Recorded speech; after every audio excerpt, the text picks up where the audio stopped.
No matter if points are gained or points are lost, there will be much to discuss. For analysis regarding tonight's Winnipeg Jets game, here are Dave Manouk, Ezra Ginsburg, and your host, Drew Mandel. The Illegal Curve Postgame Show, presented by Play Now, the official sports betting partner of the Winnipeg Jets, starts now. And for one night, at least one night, all was right in the land of the Winnipeg Jets. A much-needed victory for the hometown team. A much-needed complete victory for the hometown team. Ezzy and I won't have much, if anything, to criticize. That's been rare for us as of late, but at least we're going to enjoy it on a Saturday night. The Winnipeg Jets, full marks for their victory tonight. No ifs and buts.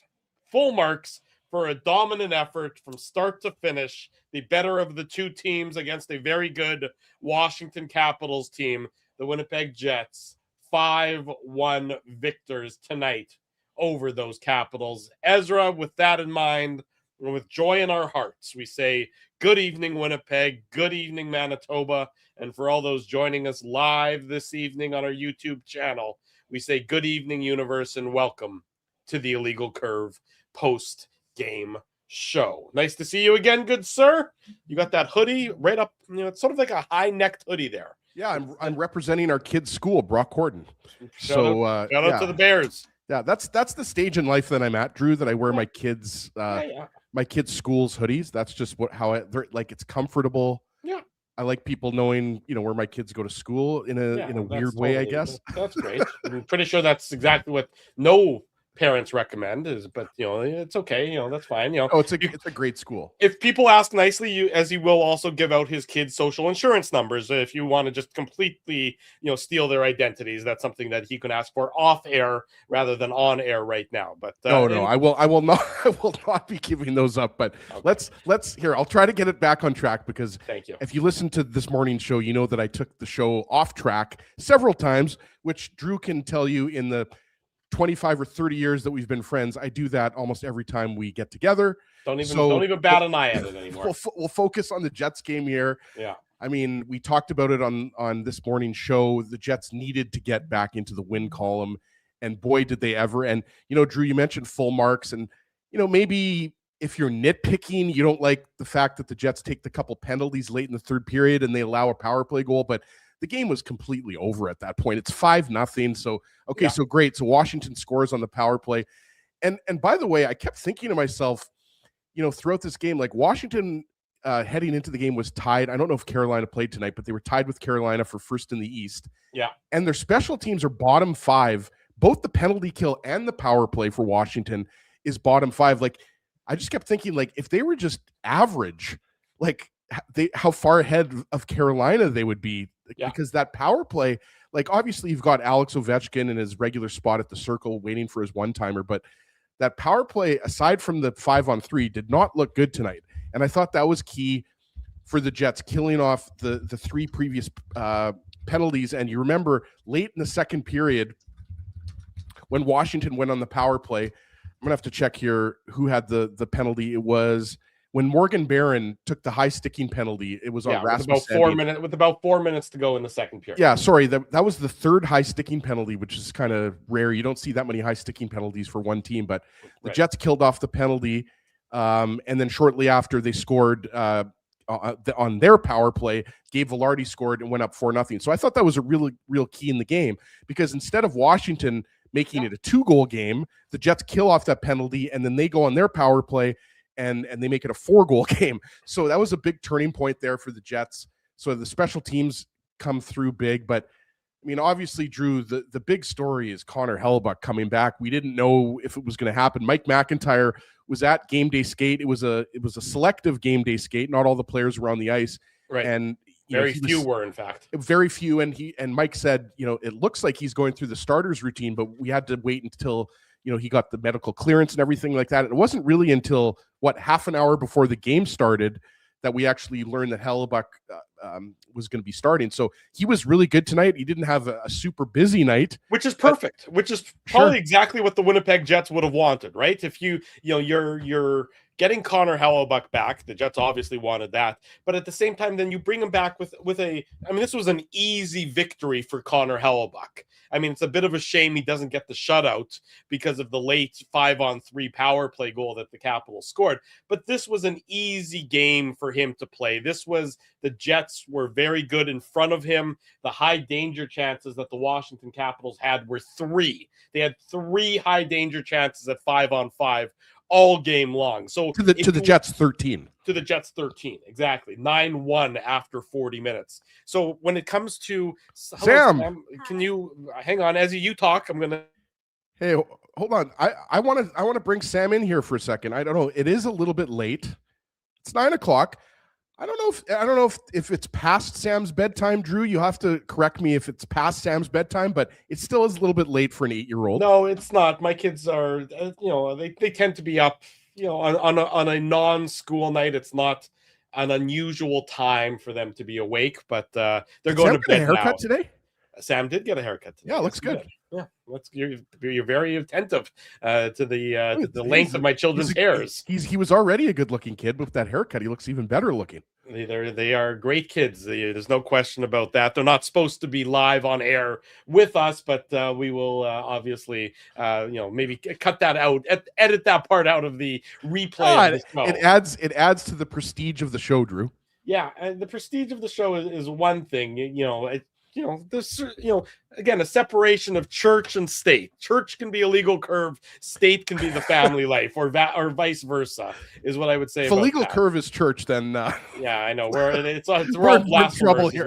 We're all blasphemers, is what's going to happen there in that case. In any event, my children are gone, and that's fine. We're going to hear from Scott Arneal, Winnipeg Jets head coach, coming up here shortly. I'm certain that he is going to be a very happy Winnipeg Jets head coach for the first time in a while, given that the Jets just had a complete and total effort tonight over the Washington Capitals. And the Jets were in desperate need of that. They were in desperate need of just, first of all, good feelings of getting a victory, but it wasn't even a victory that anybody could say was cheap or was had a lot of faltering in it. It was just from start to finish one of their best games of the year, certainly their best game since probably the beginning of November. I would argue probably one of their best games in almost 5 or 6 weeks time, and that's terrific for the Winnipeg Jets tonight. Absolutely. There's no doubt that was one of their best games in recent memory. And yeah, sure, going back to November, look, there's been a lot of losses, Drew. There haven't been very many wins. So, and you get goals from a variety of sources, right? Gabe Vilardi remains red hot. What does he have? Points in 6 straight games now. Logan Stanley with a real nifty goal off the Josh Morrissey pass off the boards. Morgan Barron scores 2 games in a row. Alex Iafallo scores 2 games in a row, right? So like all these things that we've been talking about, big things. And I think aside from the goals, which obviously, the Jets had no shortage of tonight, I liked how they played in front of Connor Hellebuyck, right? Yeah. Like, but what did they end up with? 16 shots or 17 shots? I forget exactly what it was. There might've been some extra ones there. I'm just looking now. Oh, Washington, are you talking about? No, they had 25. Yeah, they had a lot. I was going to say garbage time. Yeah, I was going to say a lot of those came on that 5-on-3. So yeah, they had 12 shots. They had 12 shots after 40 minutes. Yeah, so there. Okay, so thanks for bailing me out there, Drew. Yeah, just focus on the first 40 because the last 20 didn't really matter for. Yeah, so keeping them to 12 shots after 40 minutes is no small feat when you're talking about a very talented Capitals team. And yes, they've got rookie Ryan Leonard out of the lineup, but aside from that, they're a pretty healthy team. Like, they've got Tom Wilson in the lineup, Alex Ovechkin, Dylan Strome, Connor McMight, like most of their big guns are in the lineup. And I thought the Jets did a good job of kind of controlling that middle part of the ice. I know it's a cliche, but we talk about it a lot. I can't remember, Drew, more than maybe one odd man rush. There was that one odd man rush off of, and it wasn't even an odd man rush. It was a turnover that led to a 2-on-1. Nick Dowd picked off that pass. I think it was Gabe Velarde. I'd have to check my notes Gabe here. Velarde was, and then it went to that was in the first period. That was still early on in the game. Brandon Duhaime had the scoring shot and scoring chance, and that was really the only, like, I can't remember that many other grade A scoring chances that the Capitals had aside from the late 5-on-3 power play, where obviously they were peppering the Jets with 2 extra players on the ice. So the Jets played well. I was thinking, like, I know, Drew, like, you like to have like a one word to describe the game, and like the way I would describe this win is just like efficient. Like it was a clean win. And I'm not talking about just like getting a clean 2 points. I'm talking about the Jets played a very clean style of hockey. It was the type of hockey that we saw a lot of last year. It was reminiscent of last year's Jets. So hopefully this is going to lead to more wins. Like hopefully this is going to, lead to another win against Ottawa, and then they're going to be able to, keep winning the next few games after that going into the Christmas break. They've got St. Louis, right? Utah, Colorado, right? So it's not easy games coming up. Like, I mean, Ottawa and St. Louis, you would say, are the 2 easier games. Well, but what you saw from the Winnipeg Jets tonight, sorry for jumping in there, what you saw from the Winnipeg Jets is just how you want them to look. Right. I mean, you're not going to win every game 5-1. There's no question about it. But so much of the game flow, so much of the approach to their game tonight was reminiscent or more reminiscent of the good version of the Winnipeg Jets, of the version of the Winnipeg Jets from last year, where they won so many games and they had such complete control of so many games. This is the first victory in a long time that was an easy win for the Winnipeg Jets. There you go. Doug, you put it up on the screen. Our buddy Doug says it. Only 11 giveaways tonight by the Winnipeg Jets. They played a clean game. It was a clean victory. It was a clean effort. It was a dominant effort that they were in control of the game largely once they scored that opening goal. And we'll get into it in the Play Now game recap coming up here after Scott Arneal addresses the media.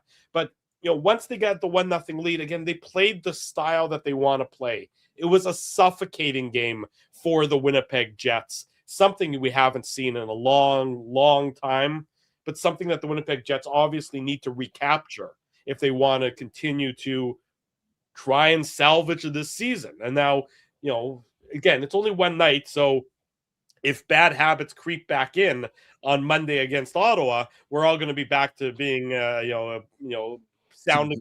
We're going to be like Bill Murray and Groundhog Day. Right, exactly. But at least for tonight's contest and tonight's effort, the Winnipeg Jets did exactly what they needed to do, and they did it in a complete manner. And I thought it was the entire team from top to bottom. There weren't any passengers in tonight's game. Guys who've struggled this year, I thought, had good efforts. Gus Nyquist, I thought, played one of his better games of the season. Dylan Samberg, who, again, hasn't been Mr. Consistency that we've seen so much, this season. I thought he was great for the Winnipeg Jets, the human eraser of any odd man rushes or any opportunities for the Washington Capitals. He looked like he was back to the Dylan Samberg we're used to. Again, everything about the Winnipeg Jets tonight was good. It's funny, there was only one Jets player who didn't get a shot on goal in tonight's game. Do you know who it was, Ezzy?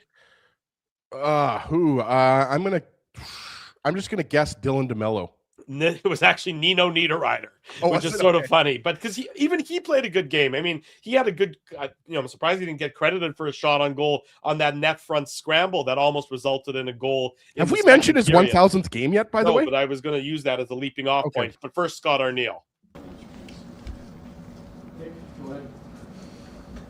That's my new boss. That's my boss.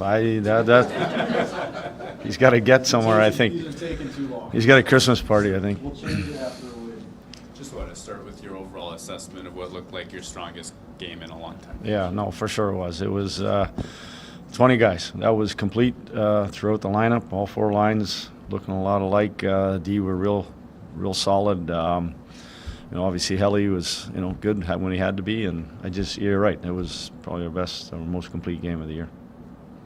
Is it overly simplistic to attribute a lot of that to Connor Hellebuck's return? That this group, no, not simply. It did have something to do with it. It's all Nino. It was because of Nino's night. At the end of the day, this is the very first time all year long Yeah. that we have everybody back from injuries. This is the first game.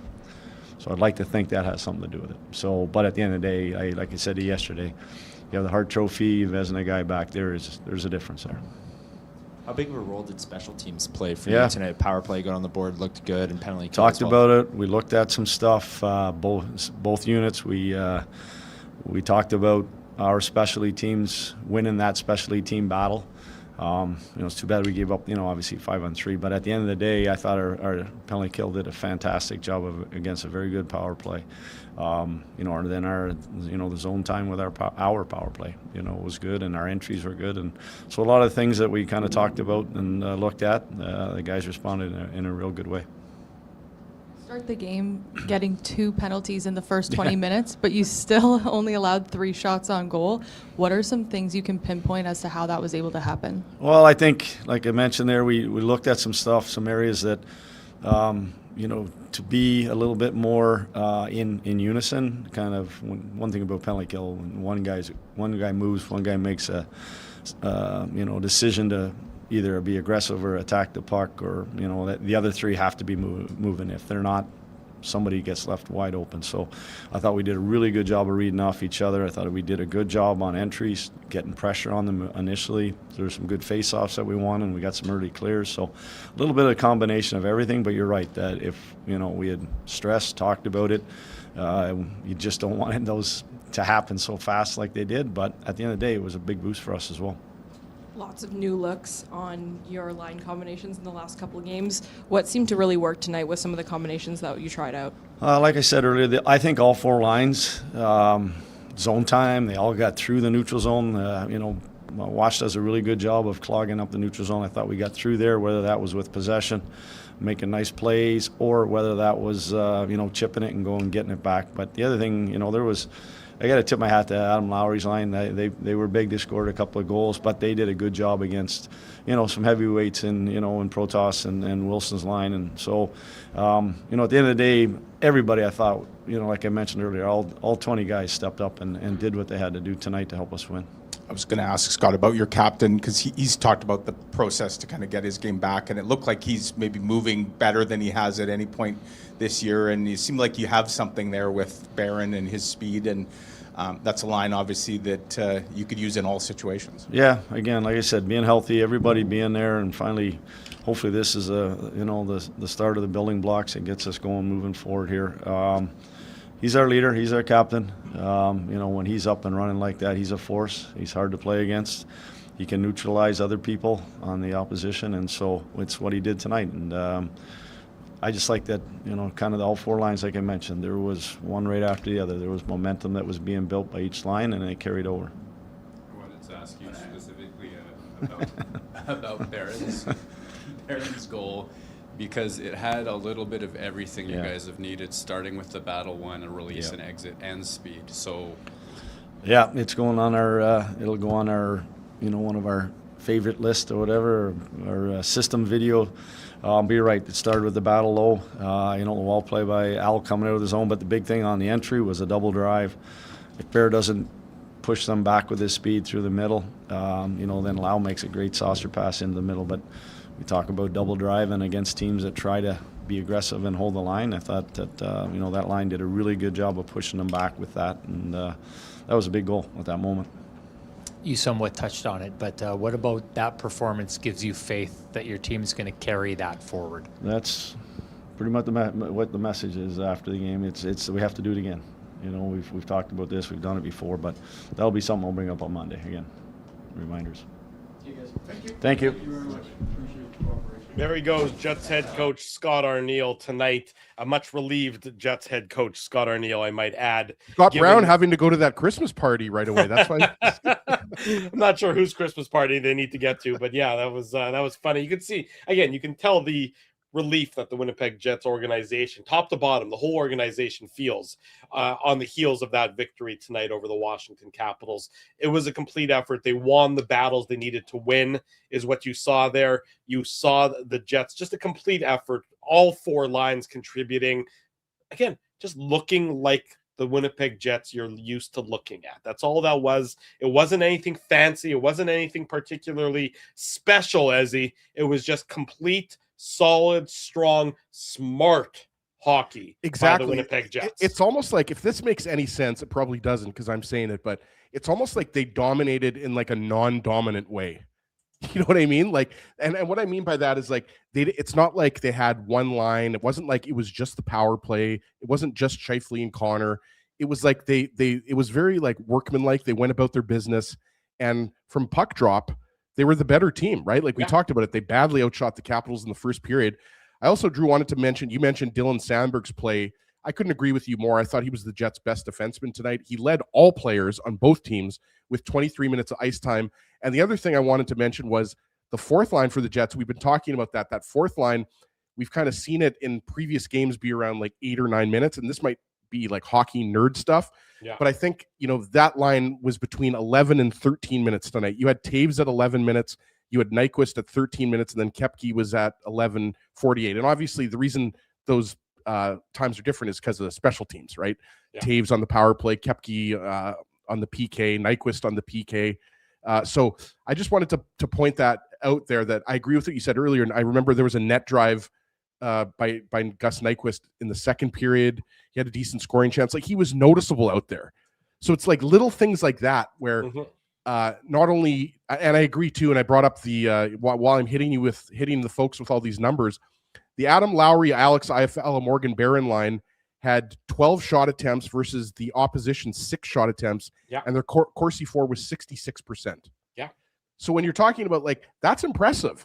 And those lines were not. That's just winning your minutes by that's winning your minutes handily is what that is. Exactly. And you can kind of see, like, we talked about it on this morning show. We weren't really sure if the lines from 2 days ago's practice, we weren't really sure if those lines were going to stick together. Those were Friday's practice. Pardon me. Sorry. I meant to say 1 day ago, not 2 days ago. And it seems like today's been a long day.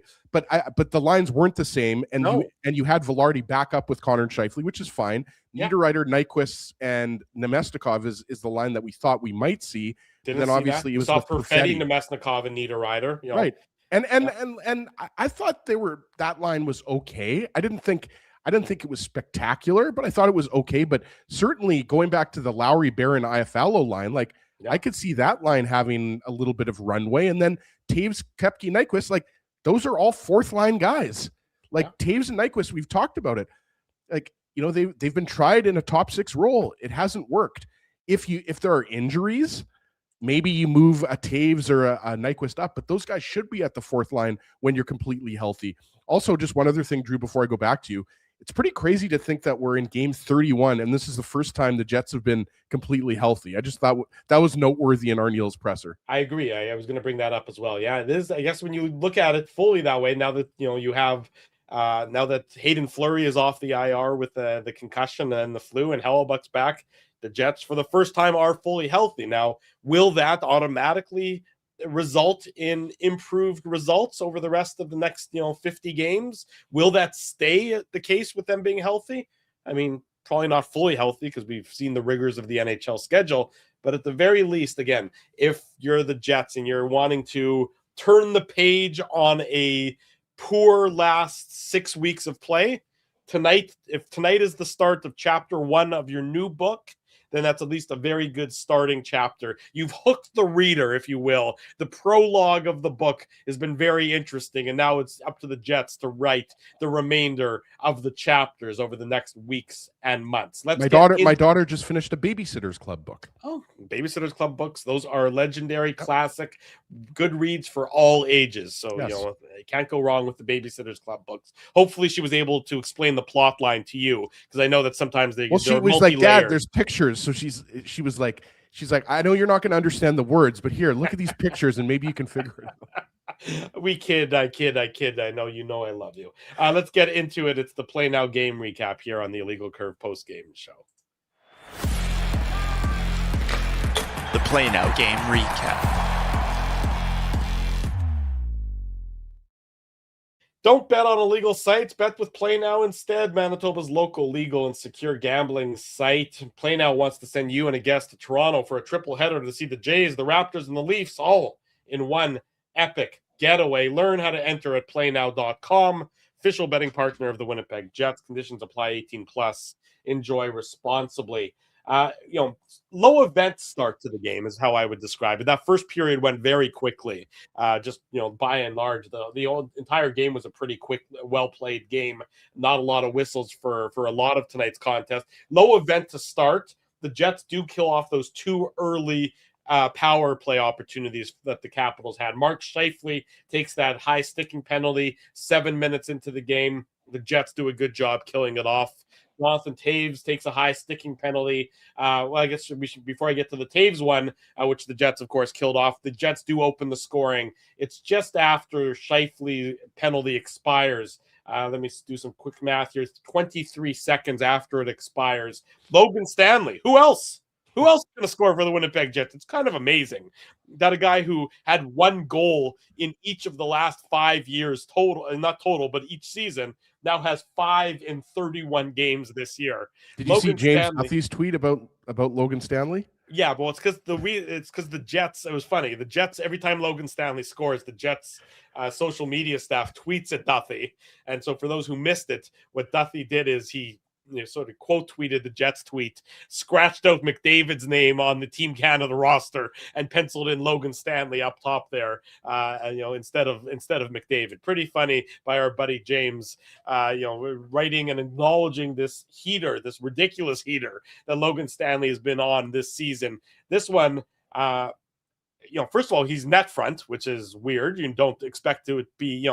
You don't expect it to come where it came from, but he's jumping up into the play. He gathers up the Morrissey shot, which comes off of the end boards, and he bunts it out of the air. It's like it was a real nice, baseball sort of swing, not a full swing, but a check swing by Logan Stanley, as the NHL.com Game Center refers to it as a bat shot, where he bunts it out of the air. Is that what they called it? It's called a bat shot. It's written on the screen here. I don't think I've ever heard, Drew, how many, between the two of us, we've watched thousands of hockey games. Yeah. I don't think I've ever heard it called that. I like that you called it bunt. That's a better, I think more, it just makes more sense.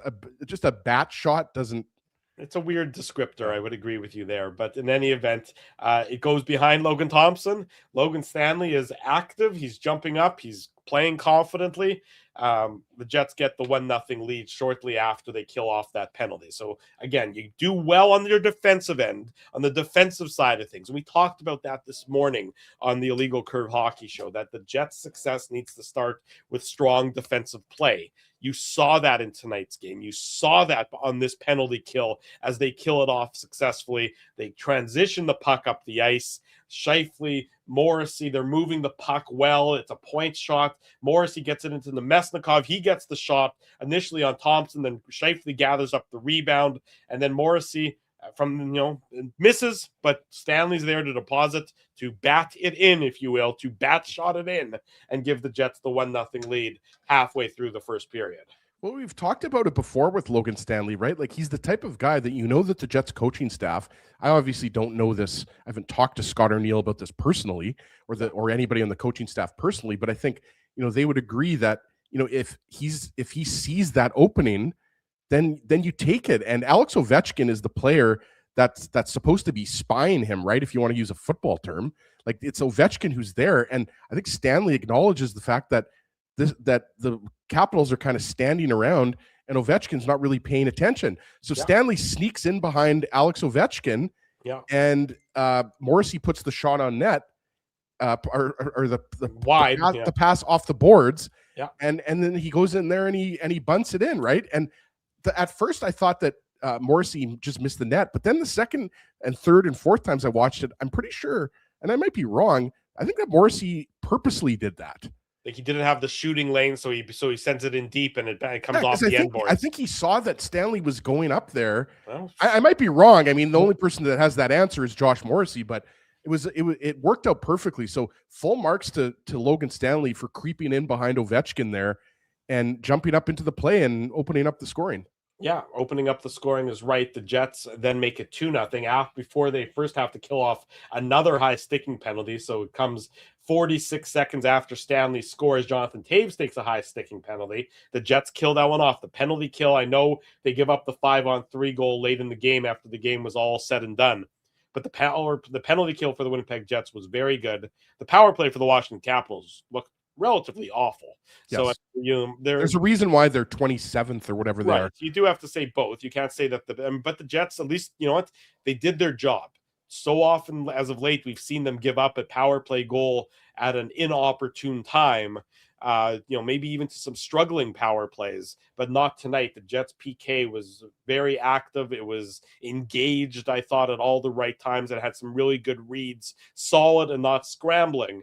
The Jets are able to do well on the PK side of things. And then with 1 minute and 17 seconds to go in the second period, Morgan Barron, he gets his 5th of the season. He had gone 20 games without scoring. Now he's got 2 goals in 2 games. Morgan Barron, his 5th assist to Lowry and Iafallo.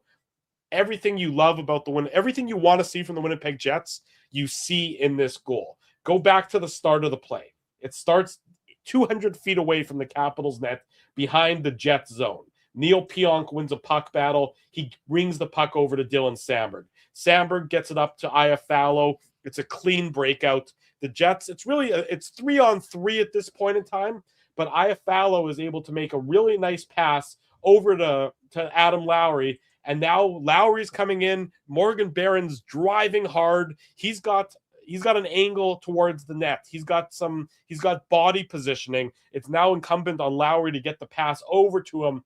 Lowry gets it through Carlson. Fervari is the defenseman that Barron has beat to the front of the net and towards Logan Thompson. And then Barron uses his backhand, gets it up, redirects it over Logan Thompson. And the Jets have a 2-0 lead with 1 minute 17 to go in the first period. Just textbook zone exit, zone entry, net drive, pass, and redirection by the Winnipeg Jets. A 5-man unit goal. All 5 men on the ice for the Jets touch the puck in the lead up to this goal. Right. I think, I know we, maybe use this word too much, Drew, but it was a very connected goal, right? And you're absolutely right. It starts in the Jets' own end. Everybody's involved with that. And those are the types of kind of straight line goals that you've been wanting to see more of over the last, I don't know, a month and a half, basically since the Jets went on this slide in early November, right? So it's a really nifty pass by Adam Lowry. Morgan Barron gets body positioning on Martin Ferravari, and it's just a really nice goal. And, really, really big for Morgan Barron because he had the good start to the season, and then he went on that long goalless drought. Now he's got 2 goals in back-to-back games. So I agree with you 100%. And it goes back to what I said earlier. Usually after a win, you can say, well, the Jets will continue with those lines because why would you mess with a winning formula? But I think it's because of the way this line played. And, we went into the advanced stats. They were pretty dominant in this game, but that was just a really nice goal. Really nice, just as you said, a nice 5-man goal. Yeah, that's exactly what it was. It was a nice 5-man goal. The first period ends. The Jets have a 2-0 lead. They outshoot Washington 13-3 in that first period. The Jets were just absolutely a complete first period for the Winnipeg Jets. High danger chances, 5-0 for the Jets after 20 minutes. So perfect first period for the hometown team.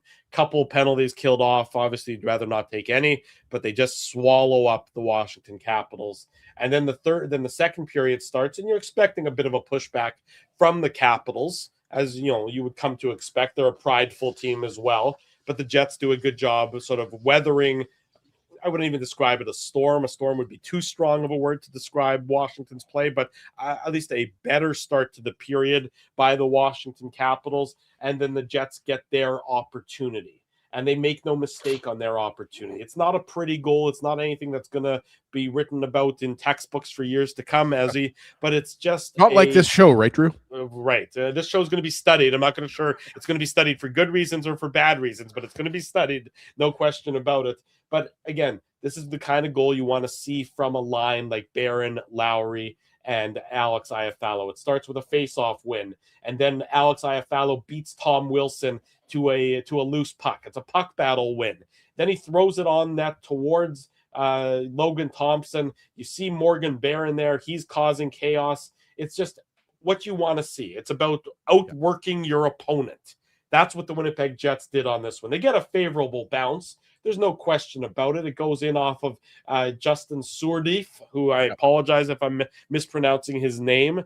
But, it's a hardworking goal where you win puck battles, you win body position, you get a fortuitous bounce.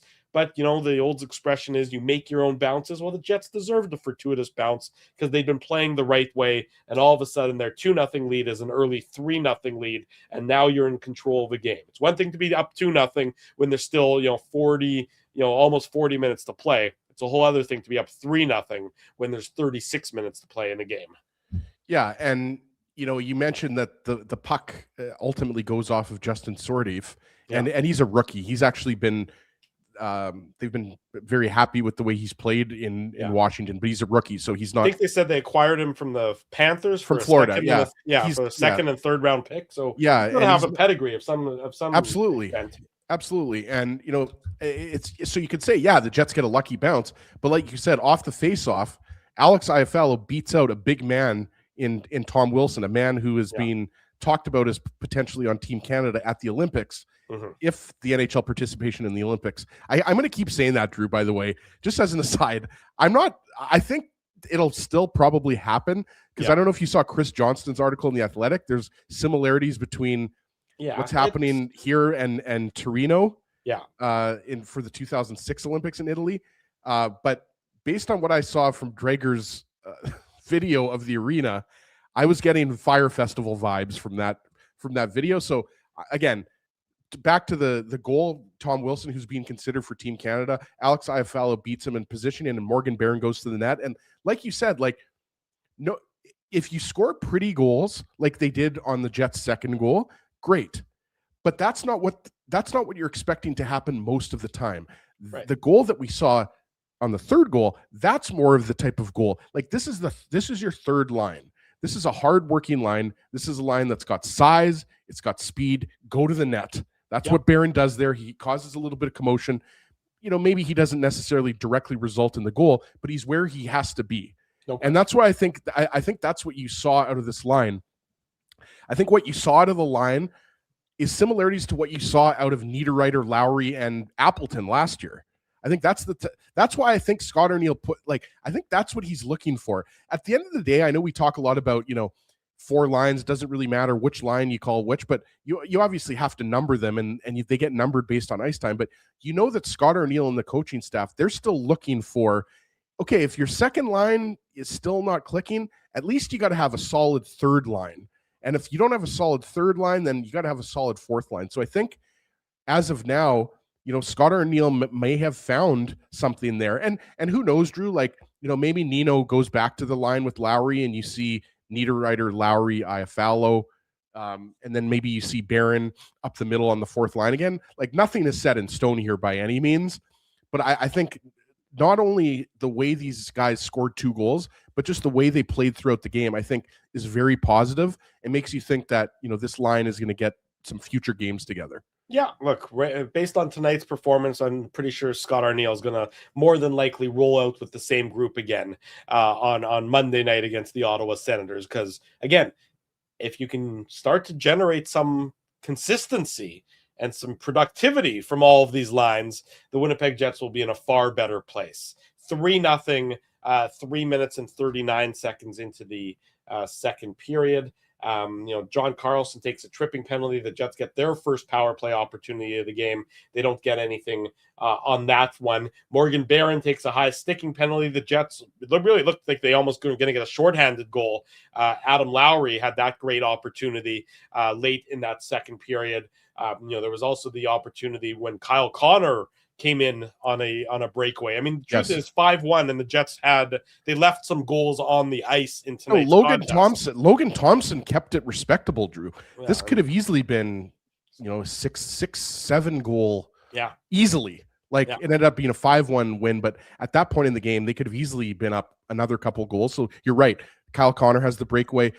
Adam Lowry, the puck was skipping, it was jumping. Yeah. So I think it just you could see they showed Lowry on the bench after, and he was pretty upset that he wasn't able to bury that. Yeah.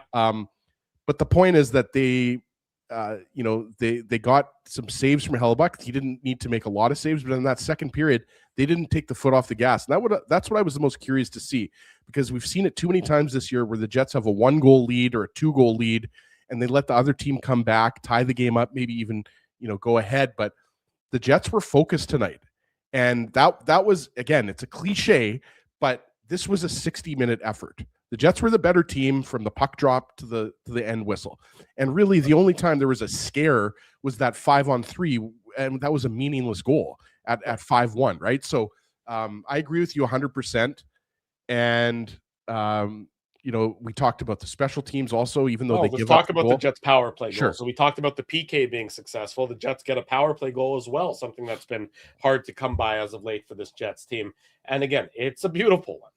It's an absolute gorgeous passing play. It's Velarde from Connor and Morrissey with 7 seconds to go in the second period. Nick Dowd is in the box for a late period cross-check on Mark Scheifele. Dangerous play into the sidewall in the Jets zone. Don't like that play. Vulnerable player. Scheifele seems no worse for wear. But didn't I remind you a little bit, Drew, of when Matthew Tkachuk did that to Scheifele in the bubble? Do you remember that? You're talking about the what Paul Maurice referred to as a crushing incident where Scheifele went out. Yeah, it was kind of the same type of thing where he kind of cross-checked his lower back. I don't like I don't like hits in the back to begin with generally, but I really don't like cross-checks where the guy is, you're basically taking his legs out from underneath him. Yeah.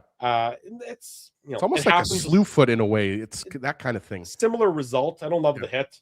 He was penalized for it justifiably, and the Jets made him pay. That's what the Jets got their sweet revenge. Gabe Velarde is 15th.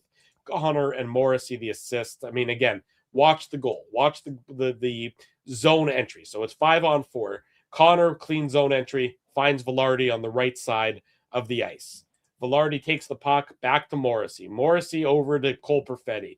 Perfetti down to Scheifele. Scheifele back to Morrissey. Morrissey to Connor, and Velarde is all alone behind the Capitals defense, who are just running around trying to keep up with the Winnipeg Jets and their impressive puck movement on this play. Textbook power play puck movement and goal by the Winnipeg Jets. Again, the second goal in this game where all 5 guys touch the puck, all 5 guys get a helping hand on the goal. And that's exactly what you want. And the Jets make it 4-0. You make the opponent pay for a penalty. 4-0 after 40 minutes. This game is dunzos as could be at that point in time for the Jets with 20 minutes to play. You're 100% right, Drew. The game's over at that point. It's crushing to any team to give up that late goal in the second period to go down 4-0. And you're right. The Jets made the Capitals pay for the Nick Dowd penalty on Scheifele. And I kept thinking, watching this goal, when the Jets power play is really firing on all cylinders, it looks easy. And that's what I thought this goal, like they made this goal look easy. Like you said, Scheifele back, I think it was Scheifele back to Morrissey. It was either Scheifele or Perfetti back to Morrissey at the point, but the puck movement was bang, bang, bang, right? Yeah. It wasn't a Dennis Bayak goals close back together, bang, bang, but it was just quick, bang, bang, bang. Connor, Morrissey to Connor to Velarde. It's just like they're not even thinking. They're just like, this is what we need to do. This is where we need to go. And it's really nice to see the power play looking like that again, because that was the way the power play looked for much of last season when they obviously had the best power play in the league. You just had the Capitals chasing, and you watch. You look at the Capitals' defensive structure on this power play goal, and there is none. They're just trying to catch up with the guy who's got the puck, and every time they go to him, that guy's moved the puck to his teammate. Again, beautiful, perfect, exactly what you want in terms of puck movement on a power play goal, especially when you're trying to break down a team's structure. They're trying to break down their PK structure. Washington, fed into that for the Jets by not particularly having a PK structure there, but the Jets still had to make the passes and make the plays to capitalize on it. The Jets wrap up their goal scoring, 8 minutes into the into the third period, the 11:55 mark. It's Gabe Velarde, his second of the night, his 16th of the year, assist to Connor and Mark Scheifele. Don't look now, by the way, folks. Gabe Velarde might be a 40 goal scorer this year, the way he's going for the Winnipeg Jets. And again, this one is it's a terrible pass by Matt Roy of the Washington Capitals. Like, he puts it right on the stick of Mark Scheifele. Scheifele to Connor, and then Connor just, back to Velarde, and Velarde makes no mistake sliding it between Logan Thompson to give the Jets a 5-0 lead. It was just it was a bad night for the Washington Capitals, and you saw it all exemplified on this one play, just a horrendous free pizza in their own zone, and the Jets capitalize on it 5-0 at that point in time. And it's just a matter, the only question for the remainder of the game was Connor Hellebuyck going to get the shutout or not? We know he didn't. But, again, the Jets will gladly take an easy, well-played 5-1 victory on home ice for a team that's had so much trouble garnering anything of any legitimate and good vibes as of late. This one is a full-mark victory with no asterisks, no yes buts, nothing but a complete good job, 2 thumbs up for the Winnipeg Jets tonight. I got to say, Drew, we're 31 games into the season, and for guys that cover this team, it feels good. It feels good to be talking about all the good things that the Jets did tonight, as opposed to pointing out all the bad things. I think sometimes when there's losses, and we're all talking about a lot of negative things, it seems like we're piling up on the team. But let's be honest, there's been a lot to be desired from this Jets team, but not tonight. And like we said before, hopefully you're going to be able to take this and you're going to be able to build off of it with a win against Ottawa on Monday. And the good news for the Jets is even the Ottawa Senators still are only, I think, 4 points back with a wild card spot. They've been in a free-for-all, only having 3-7 in their last 10. They lost, I believe they lost, was it tonight? I'm not sure if they played tonight or if they just lost their last game. Let me double check on the Senators. Actually, I don't think they played. They lost to Minnesota tonight, or this afternoon is what Ottawa did as well. So they're going to be here on Monday. And is Quinn Hughes in the lineup? No, Hughes will be in the lineup tomorrow, I believe. Okay. Minnesota plays it back-to-back, I believe. No, yes, Minnesota plays the Bruins tomorrow, and he'll be in the lineup tomorrow for the against the Bruins. Okay, nice. And I did see Tristan Jarry was in net for Edmonton. So all these new faces on their new teams, it's exciting. Yeah, Edmonton won 6-3 tonight in Toronto. So Tristan Jarry with a successful debut for the Oilers. And if the Oilers are going to score 6 goals, I think Tristan Jarry is probably going to be in an okay position. Yeah, it's like the way Grant Fuhrer. I remember my dad always telling me, obviously Grant Fuhrer is a Hall of Fame goaltender, but my dad would always say, well, when you're scoring 5 or 6 goals every game, it's pretty easy. You could have me in net, right?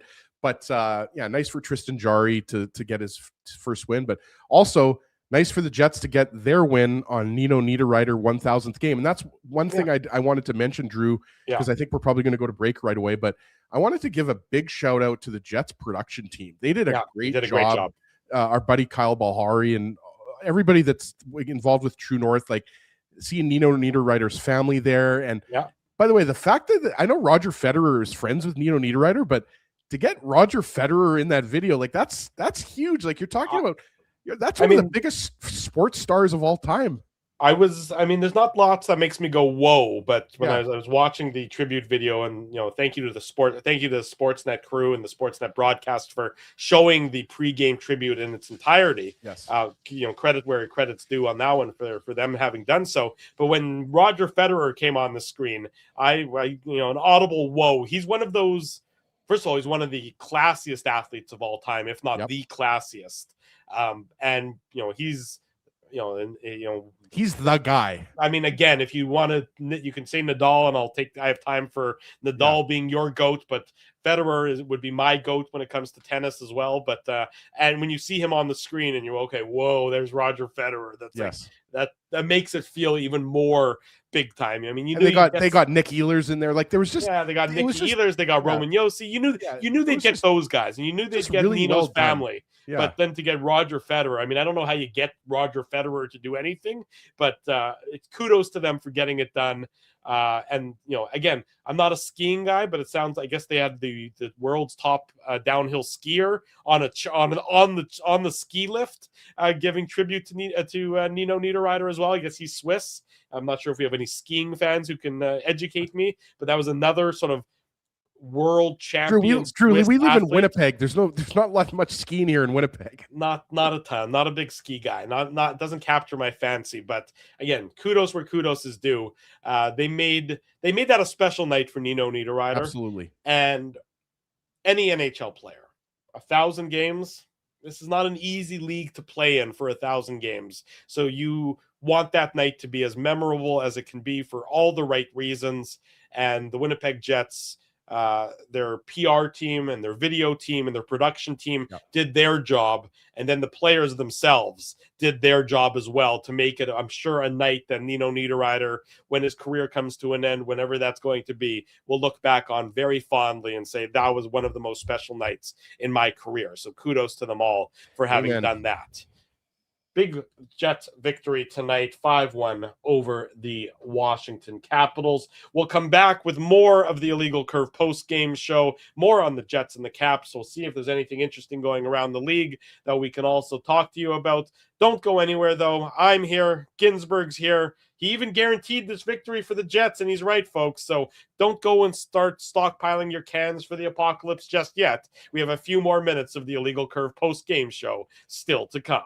I want to thank you for not betting with Play Now and choosing our illegal gambling site instead. Because we couldn't afford things like this without your money. So much of your money. Now you might have questions like, do our profits benefit your community? No. Or bet with Play Now, Manitoba's local legal and secure gambling site. Dining, entertainment, parking, and convenience, all in one spot. City Place is located in the heart of downtown Winnipeg, attached to the Canada Life Centre. Whether you're working, living, or out for a night in the downtown, make City Place your go-to destination before or after the fun finds you. Lunchtime, game time, anytime. Visit City Place at 333 St. Mary Avenue, next to Canada Life Centre. Boys, I've made an important life decision, and I need your support. Oh, boy. I've decided to get a grill. You mean a barbecue grill for cooking? Like, that's not an important life decision, Ezzy. No. A grill for my teeth. A grill for your teeth? Do I even want to know why you're doing this? It's simple, really. Every time I go to Holt Dental, I get treated so very well by Dr. John and his team that I need to keep finding additional reasons to go back. I rely on Holt Dental for all of my dental needs, and they do it all, from regular cleanings to cosmetic dentistry.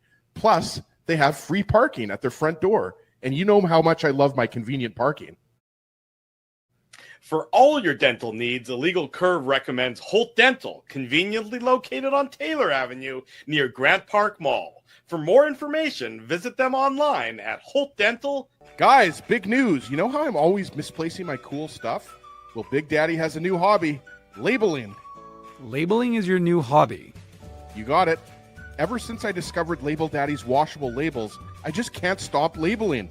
I'm labeling water bottles, hockey sticks, cereal boxes, roast chickens, team jerseys. Everything deserves a label.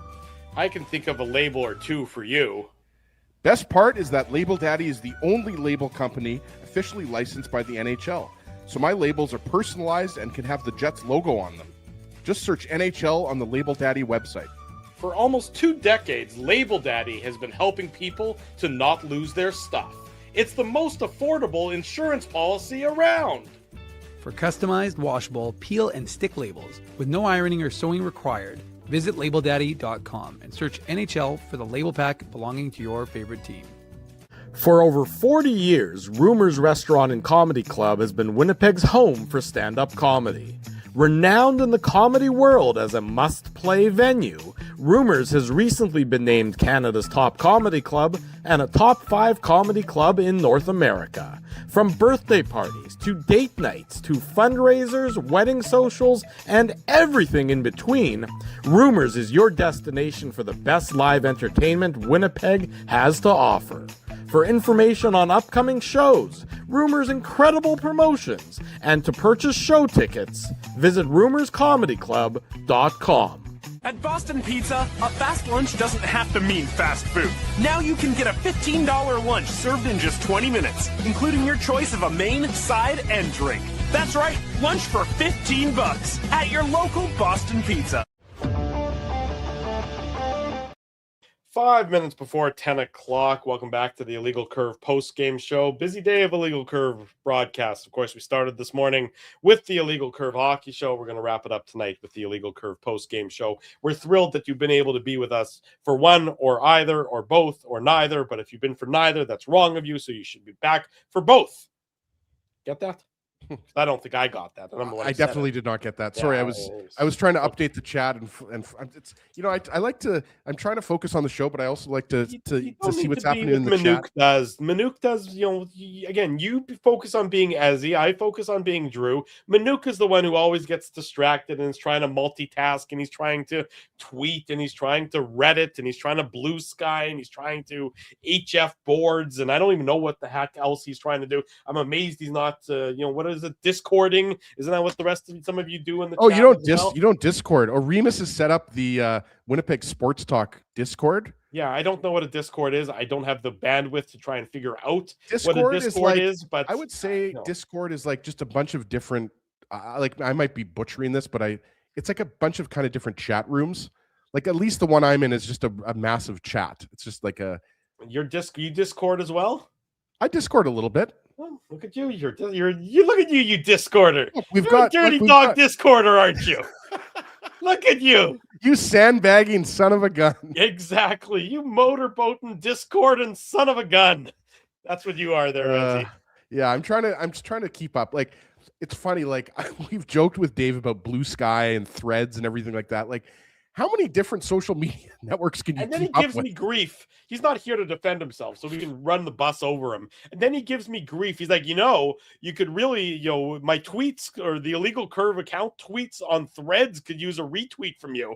And I explained to him that one, if I have a Threads account, I've never actually used it. Two, I don't even have the app on my phone to retweet a thread, and I don't have it for Blue Sky either. So you get what you get, and you don't get upset. And I'll say it to my kids, and I'll say it to Manuk, and that's the way it's just going to be there. That's why you got it. That's why we keep telling everybody you got to come to the YouTube channel. Social media is great. Social media is fine. But it's really here on our YouTube channel where that's the place to be. Social media channel. That's all you need to be. It's here on Illegal Curve, the Illegal Curve YouTube channel. That's all you need to do. Thank you, folks. That's it. Got to give a shout out to my Kentucky Wildcats. They're off to the Final Four. It was last Saturday we talked Kentucky Wildcats volleyball with Sarah Orleski. Thank you. Thank you for the applause. So Kentucky Wildcats, the women's volleyball team, is off to the Final Four. They beat Creighton earlier today, so they're off to be one of the Final Four teams playing for the national championship. So go Big Blue with that. And then also Kentucky men's basketball. They beat Indiana earlier tonight in a renewal of a rivalry that had been dormant for a number of years. That rivalry is back on. They're playing against each other. And isn't Indiana the state right above Kentucky? Yeah, they used to play each other all the time, and then the games were put on hiatus after some unfortunate activities, let's say. And now that I guess time heals all wounds, as the old expression goes. So Kentucky and Indiana are back playing each other in basketball, and I'm happy to report that my Kentucky Wildcats won tonight. There you go. And John Cena retired, so I think that covers everything going on in the sporting world. Who did he fight? Gunther? I think that's what the guy's name is. I should say wrestle. Gunther. Yeah, they don't fight. Yeah. Does anybody know what happened? Or has it happened yet? It's happened. I saw that John Cena lost. Gunther won, Gunther and then they did the whole, shenanigans after. Well, Gunther is the ringmaster, so okay. Well, I'm glad you know that. I don't, but anyways, we've covered the entire sporting world. As long as the sporting world only includes the Jets, Kentucky basketball, Kentucky volleyball, and John Cena. We've covered it all today here on Illegal Curve. I want to say a big thanks to all of you, because you guys have been here all day, and we appreciate it, and you'll be back on Monday, and we appreciate that as well. So if you haven't already done so, smash that like button, subscribe to the YouTube channel, subscribe to the podcast, and leave us some feedback here, there, and everywhere. We want to hear from you about our Illegal Curve broadcasts.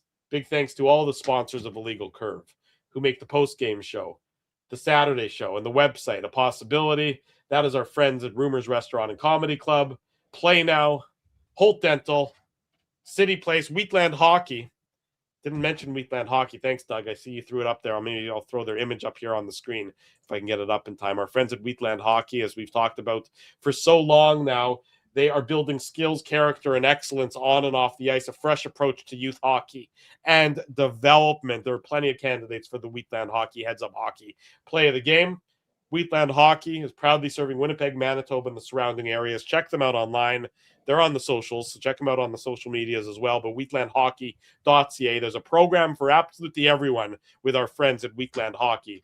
So check them out. If you have somebody involved in minor hockey or somebody who needs to refine their skills, get over to Wheatland Hockey and check them out.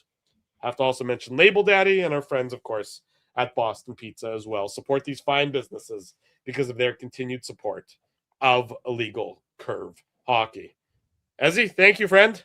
Have a good rest of your Saturday. It was fun. Sunday. You too. Yeah, I think I'm going to sit back and maybe watch a little Saturday Night Live right now. There you go. Kick those feet up. Relax. We'll see you on Monday for the post-game show.